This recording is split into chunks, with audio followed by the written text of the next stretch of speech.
algebraic expressions and variables.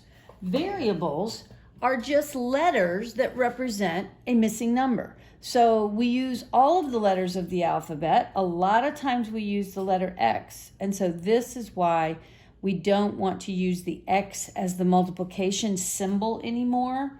We will either use a dot that's in the middle, not a dot like your decimal down on the line, but in the middle of two numbers. Or you may also see parentheses touching each other with no symbol in between, and that means multiplication is going on.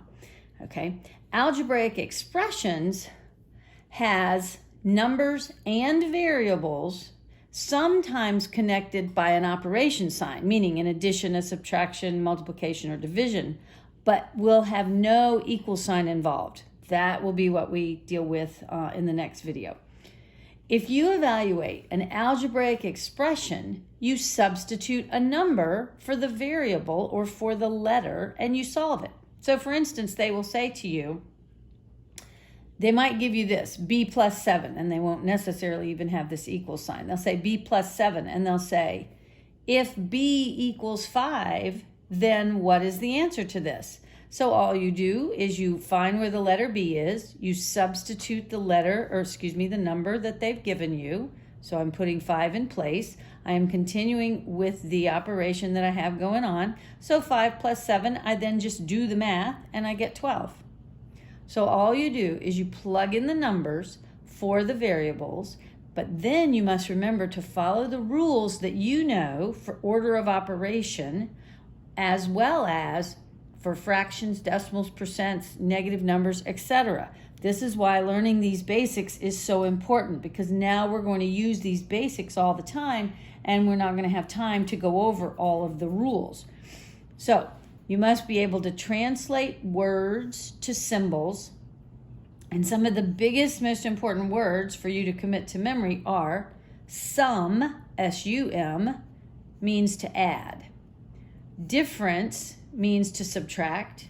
Product means the answer in a multiplication problem. Quotient is the answer in a division problem. So it's very important that order also matters with subtraction and division.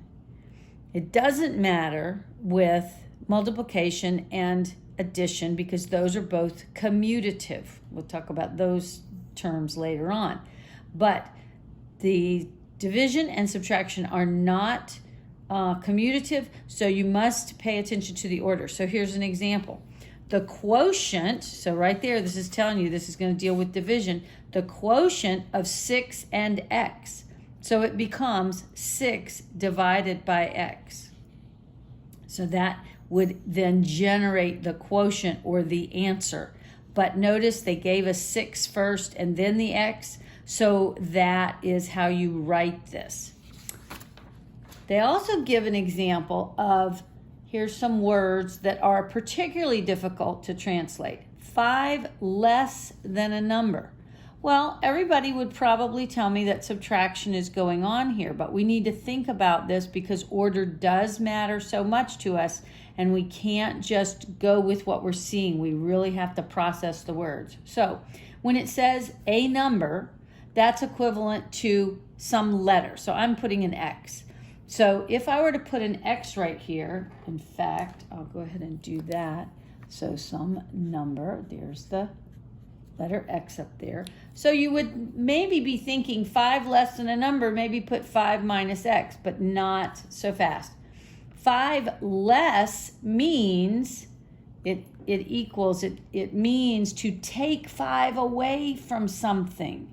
5 less than something. So we need to take this 5 away from this x. So that then gives us x minus 5 is the same thing as 5 less than a number. This is probably one of the toughest words to symbol configuration that you might deal with. So pay close attention to that. If they said 5 subtracted from a number, hopefully you realize that is also x minus 5. But if they say 5 minus a number, then that is 5 minus x. Okay?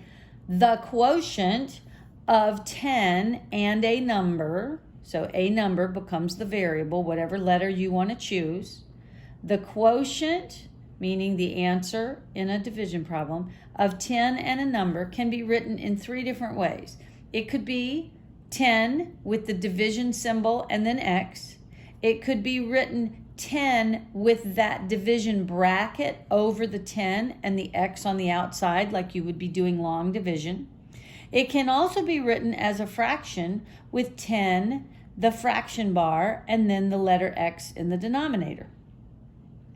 And you need to get in the habit of using the final example, the fractional example, 10 over x, as in my picture here, because we're going to start to see division written as fraction problems all the time. We're going to use this in the algebra and the geometry. So please realize that fractions are just division problems. They are the top number divided by the bottom number. You would put the top number into the calculator first, which would then generate either a mixed number and a decimal. Well, it may or may not have a decimal, but in a lot of cases, if it's a proper fraction, you will be generating a decimal each time, and then you can move your decimal and turn it into a percent.